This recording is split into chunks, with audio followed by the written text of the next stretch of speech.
और अंतिम जो सवाल मेरा ये है कि जैसे स्वेट एकेडमी से जुड़े आप, तो स्वेट एकेडमी का योगदान किस तरीके से देखते हैं आप आपकी जर्नी में? सर स्वट एकेडमी का अगर मैं सच में योगदान बताऊं, पर मुझे पर्सनली मुझे बहुत फायदा मिला स्वट एकेडमी। और इसके पीछे किस किस को आप थैंक्स करना चाहते हो या फिर किस किस का श्रेय है इस तुम्हारी सफलता के पीछे? पढ़ा हूं स्पेशली सर इमरान सर, आप हो गए और अंकुर सर, जिनसे मैंने मतलब बहुत अच्छे से गाइडेंस प्राप्त करी। प्री से लेके मेंस तक जो भी मुझे डाउट्स आए मैंने जब भी पूछा मेरे क्लियर किए गए।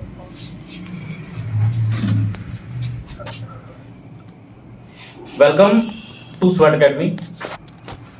मैं नीतीश शर्मा, मैं स्वेट एकेडमी में सिविल इंजीनियरिंग पढ़ाता हूँ और हमारे छात्र हैं शंकर दयाल पांडे, जिनका अभी एसएससी जेईई में सिलेक्शन हुआ है और शायद अंकुर ये तुम्हारा पहला चांस था। Yes sir, first attempt. तो ये जो तुम्हारा पहले ही चांस में एसएससी जेईई में जो सिलेक्शन हुआ है, अच्छा कई लोगों के लिए ड्रीम जॉब है कि एसएससी जेईई में सिलेक्ट होना, क्योंकि ईएससी में बहुत ज़्यादा वैकेंसी नहीं बची है आजकल और ये तुम्हारा पहला ही चांस है। तो ये जो तुम सेलेक्ट हुए हो इसमें, इसको किस तरह से देखते हो कि पहली बार में सिलेक्शन हो गया, और इसके पीछे किस किस को आप थैंक्स करना चाहते हो या फिर किस किस का श्रेय है इस तुम्हारी सफलता के पीछे? सर फर्स्ट ऑफ ऑल तो थैंक यू। मैं अपनी सफलता का श्रेय, जैसा कि मैंने पहली बार में ही एसएससी जेईई क्रैक किया है, पहला श्रेय तो मैं अपने मम्मी पापा को देना चाहूँगा। और दूसरा श्रेय सर मैं जिन भी टीचरों से पढ़ा हूँ, स्पेशली सर इमरान सर, आप हो गए और अंकुर सर, जिनसे मैंने मतलब बहुत अच्छे से गाइडेंस प्राप्त करी। प्री से लेके मेंस तक जो भी मुझे डाउट्स आए मैंने जब भी पूछा मेरे क्लियर किए गए। और मैं स्पेशली थैंक्स करना चाहूँगा अपने पार्टनर अंकुर साहू का भी, उन्होंने भी मुझे कदम कदम पे सहयोग दिया। तो मैं इतने लोगों को और बाकी जो भी मेरे साथ जुड़े रहे, जिन्होंने मुझे थोड़ा बहुत भी कुछ सिखाया, उन सबको मेरी तरफ से धन्यवाद। पूरी जर्नी में जो लोग मिलते हैं वो कुछ ना कुछ तो सर सब कुछ सिखाते हैं, एक व्यक्ति से कोई सब कुछ नहीं सीखता। हाँ, मदद करते ही हैं। तो आपको पहली बार में डिपार्टमेंट कौन सा अलॉट हुआ है? सर मुझे मिला इस बार border road organisation, BRO. Border organisation नौकरी तो अच्छी है, बॉर्डर ऑर्गेनाइजेशन की। जी सर, बीआरओ की नौकरी तो अच्छी है, थोड़ा सा टफ, लोकेशंस थोड़े टफ है। हाँ लोकेशन थोड़ा बॉर्डर्स वाली है, बाकी हाँ इनलैंड लोकेशन नहीं है, बाकी नौकरी बहुत अच्छी है। और अगर आप पे स्केल की बात करो तो बीआरओ का पे स्केल कंपैरेटिवली अदर डिपार्टमेंट्स के थोड़ा ज्यादा है। हाँ सर, अलाउंसेस उसमें थोड़ा हार्ड अलाउंसेस उसमें आपको ज्यादा मिलेंगे। तो ये जो तुम्हारी प्रिपरेशन जर्नी रही प्री से लेके मेंस तक की, इसको डील किस तरीके से किया आपने? जैसे इसमें टाइम मैनेजमेंट आ गया या टेस्ट सीरीज की बात आ गई या फिर स्टडी कंटेंट की बात आ गई?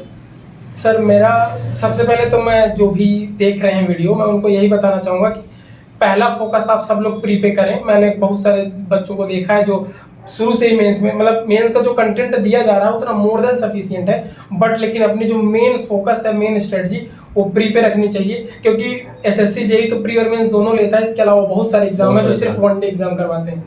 तो उसमें जैसे हमारा एसएससी जेईई का 200 क्वेश्चन रहते हैं, 100 क्वेश्चन टेक्निकल के, 100 क्वेश्चन नॉन टेक्निकल के, जिसमें 50 रीजनिंग और 50 जीएस। तो सर बहुत सारे बच्चे जीएस में परेशान रहते हैं, जीएस में, करंट अफेयर्स में, बट ऑनेस्टली बताऊं तो मेरे करीब 14 नंबर हैं जीएस में। तो मुझे नहीं लगता कि जीएस का इतना बड़ा रोल है। हाँ, पर बशर्ते कि अगर आपको जीएस फिर नहीं पढ़ना तो फिर आपके रीजनिंग में इधर 45 प्लस और उधर 75 प्लस होने चाहिए, कंपलसरी है। अगर यानी कि मेरा कहने का मतलब सिंपल सा इतना कि अगर कोई बंदा सिर्फ रीजनिंग और अपना टेक्निकल मजबूत कर ले तो उसका 100% सीपीडब्ल्यूडी जैसा सिलेक्शन हो सकता है। क्योंकि इस बार मेरे, जहां तक मुझे समझ में आ रहा है, मेरे 330 प्लस नंबर हैं। और मैंने प्रेडिक्ट किया था मेरे को सीपीडब्ल्यूडी मिल जाएगा, पर इस बार कट ऑफ इतनी हाई चली गई कि 330 लाने के बाद भी, अभी नंबर तो नहीं जारी हुए हैं, पर जैसा कट ऑफ जारी हुई है उस हिसाब से मैं अंदाजा लगाऊं तो लगभग 330 के आसपास मेरे नंबर बन रहे हैं। अच्छा, तुम्हारा प्री में जो स्कोर है वो कितना रहा था? प्री में सर मेरा स्कोर था करीब 126 नंबर मेरे रॉ मार्क्स थे। आफ्टर नॉर्मलाइजेशन मेरे 120 नंबर थे। 120 नंबर थे, तो मतलब कट ऑफ के आस-पास थे?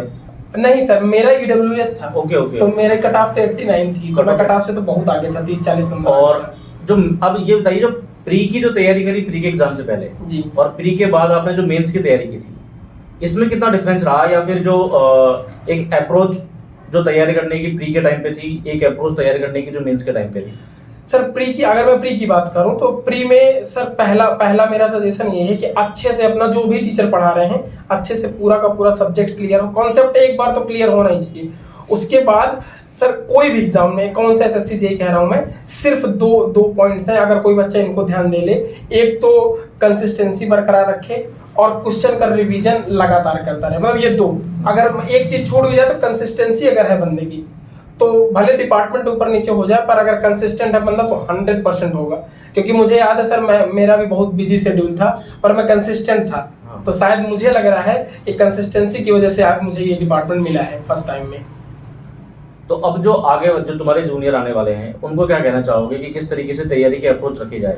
क्योंकि तुमने जैसा बताया कि या प्री की तैयारी ही की जाए सिर्फ, क्योंकि एसएससी के अलावा जो कई सारे जेई के एग्जाम्स हैं वो एक ही पेपर लेते हैं, जो या तो सीपीटी होता है या फिर ऑफलाइन भी होता है वो, लेकिन वो ऑब्जेक्टिव नेचर पे ही जाते हैं। Yes sir. तो उनकी प्रिपरेशन का अप्रोच किस तरीके से देखते हो आपकी, उनको क्या सजेशन देना चाहते हो आप? सर अगर मेरे हिसाब से सजेशन ये रहेगा, मेरे जो जूनियर्स आ रहे हैं, कि जो क्लास में नोट्स हैं उनके बाद आप पूरा फोकस प्री पे करो। क्योंकि मुझे ऐसा लगता है कि प्री के बाद 3 महीने आराम से मिल जाते हैं, और मुझे लगता है अगर कोई बंदा कॉन्सेप्ट अच्छे से पढ़ा है तो 3 महीने में सर मेंस हो जाता है। क्योंकि मेंस में प्रेडिक्शन है कि यही आएगा।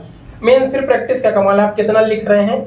मेंस सर मुझे लगता है हो जाता है, सबकी अपनी राय हो सकती है, बट मुझे लग रहा है कि प्री में बच्चे को जितना ज्यादा कर ले उतना प्लस है। क्योंकि मेंस में इस बार ही देखें मार्किंग सर सबको, ये तभी हाई कट ऑफ गई है, सबके एक जैसे नंबर है। Yes sir. तो और अंतिम जो सवाल मेरा ये है कि जैसे स्वेट एकेडमी से जुड़े हैं आप, तो स्वेट एकेडमी का योगदान किस तरीके से देखते हैं आप आपकी जर्नी में? सर स्वेट एकेडमी का अगर मैं सच में योगदान बताऊं तो आप कितना ही अच्छा प्री में कर लीजिए, बहुत सारे बच्चे हैं मेरे भी दोस्त हैं। आज की ऑनलाइन दुनिया में गाइडेंस ले लेना चाहिए, क्योंकि अगर वो कोई चीज जो कोचिंग वाले वो प्री प्लान करके दे देंगे तो वहाँ पे समय बच जाएगा। और मुझे पर्सनली बहुत फायदा मिला। ऑफलाइन बैच था, बहुत सारे बच्चे ऑनलाइन कर लेते हैं, तो मुझे ऑफलाइन की वजह से मेरे जो भी स्ट्रक्चर के सब्जेक्ट थे, सॉइल, आरसीसी, ये सब बहुत अच्छे से हो गए थे, और इन्हीं का पोर्शन था।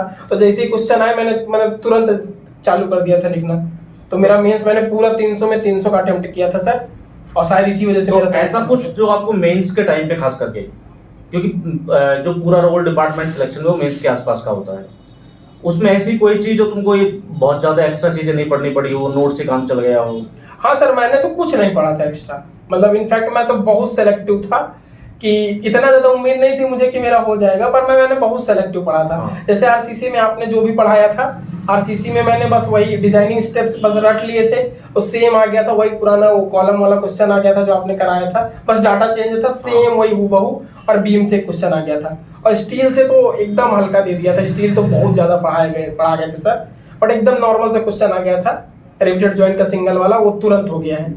और सॉइल ऑयल से तो सर क्वेश्चन इस बार सॉइल से कंपैरेटिवली कम थे जिस बार हर बार होता है कि 70-80 नंबर का, इस बार मुझे लग रहा है कि 40-50 नंबर का था सॉइल, इससे हाँ। कम ही था, इससे ज्यादा नहीं था। इस बार सॉइल कम था, आरसीसी ठीक था। Yes sir. चलो, तो आपको एक बार और बहुत बहुत बधाई धन्यवाद पहली बार सर। सिलेक्शन होने पे।